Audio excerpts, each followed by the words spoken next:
বাংলাদেশের মাননীয় প্রধানমন্ত্রী জনাব তারেক রহমান স্বল্প সময়ের মধ্যে দ্বিতীয়বারের মতো ঢাকা বিশ্ববিদ্যালয় ক্যাম্পাসে এসেছেন।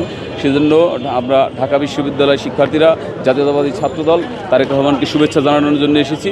আপনারা জানেন যে তারেক রহমান আজকে এখানে যে প্রোগ্রাম সেটা হচ্ছে তারুণ্য স্টার্ট আপ এবং আগামীর বাংলাদেশ শীর্ষক একটি সেমিনার এখানে রয়েছে, যেই সেমিনারের মাধ্যমে আগামীর বাংলাদেশ বিনির্মাণে যারা শিক্ষার্থী রয়েছে, তরুণ রয়েছে, যারা চাকরি প্রত্যাশী রয়েছে, তারা কিভাবে নিজেদের উদ্ভাবনী শক্তি, নিজেদের সৃজনশীলতাকে দেশ গঠনে কাজে লাগাতে পারে সেই বিষয়েই আজকে দিক নির্দেশনামূলক এই সেমিনার হয়েছে। এই সেমিনারে ঢাকা বিশ্ববিদ্যালয়ের শিক্ষার্থীরা অংশগ্রহণ করেছে এবং একই সাথে যারা সদ্য গ্র্যাজুয়েশন সমাপ্ত করেছেন তারাও এখানে এই অংশগ্রহণ করেছে। অনেকেই চাকরির জন্য সরকারি চাকরির পিছনে ছোটেন। সরকারি চাকরি সবারই প্রত্যাশিত, বাট যেই পরিমাণ আমরা শিক্ষিত মানুষ সেই তুলনায় সরকারি চাকরি নেই। সেজন্য সবাই যাতে নিজের উদ্ভাবনী শক্তি এবং সৃজনশীলতাকে কাজে লাগাতে পারে সেজন্য সরকার সহযোগিতা করছে স্টার্ট আপ প্রোগ্রামের মাধ্যমে।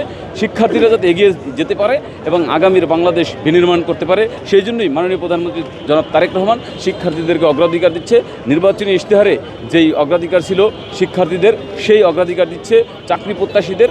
সকলের অগ্রাধিকার দিয়েই তিনি আগামীর বাংলাদেশ বিনির্মাণ করতে চান। জুলাই আগস্ট গণঅভ্যুত্থানে যারা অংশ নিয়েছে তাদেরকে যাতে বাংলাদেশ বিনির্মাণে কাজে লাগানো যায়, তাদের সৃজনশীলতাকে, তাদের মেধাকে, তাদের যোগ্যতাকে যেন কাজে লাগানো যায়, সেজন্য তাদের উদ্ভাবনী শক্তি জাতীয় পর্যায়ে কাজে লাগানোর জন্য সরকার প্রয়োজনীয় সহযোগিতা করবে এবং প্রয়োজনীয় প্রশিক্ষণ কর্মসূচি এবং অন্যান্য যেসব সাপোর্ট দরকার সেই সকল সাপোর্ট সরকারের পক্ষ থেকে দেবে, যাতে শিক্ষার্থীরা তাদের সুন্দর ভবিষ্যৎ গড়তে পারে, যাতে সুন্দর আগামী করতে পারে, যাতে একটি সাম্য, মানবিক মর্যাদার, সামাজিক ন্যায় বিচারের বাংলাদেশ গড়তে পারে, যেটা ক্ষুধামুক্ত, দারিদ্র্যমুক্ত, বেকারত্ব মুক্ত একটি বাংলাদেশ হয়। সে লক্ষ্যেই জনাব তারেক রহমান কাজ করে যাচ্ছেন।